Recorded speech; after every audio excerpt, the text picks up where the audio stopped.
I'm Margery Hedges. I came over from Austin to the 2015 Houston International Quilt Festival, and I brought this quilt. I call this quilt Cherokee Dreams, and I love to do southwestern quilts, probably because I'm from Texas. And if I'm ever going to refer to a tribe, I always tell everybody it's a Cherokee, because I have family and friends that are actually Cherokee descendants that live in Oklahoma. So my idea of this was a floating landscape on a white background with a Cherokee horse with eagle feathers in his mane, and everything in color that you see is painted. So I guess technically you would call this a whole cloth quilt because it has no piecing and no applique.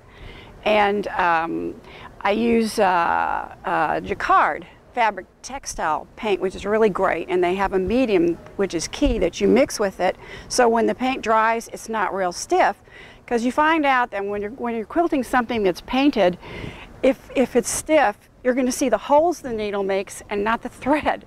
So that's really a good thing to use.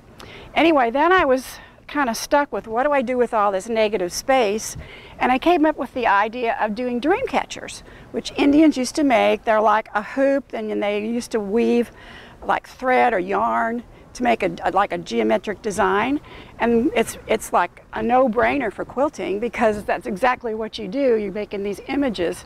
So I designed some and kind of randomly put them around, and then I started doing this kind of swirly quilting that you can do in large areas, or you can also make them real small, which is good, because what I ended up doing with the dream catchers, I added 2 more layers of batting in addition to the overall batting to make them pop out, which is it's called trapunta.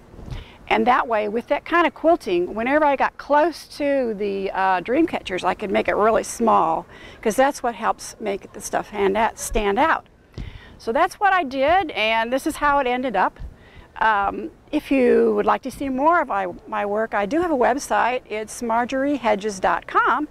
And thank you to the Quilt Alliance for letting me bring my quilt today.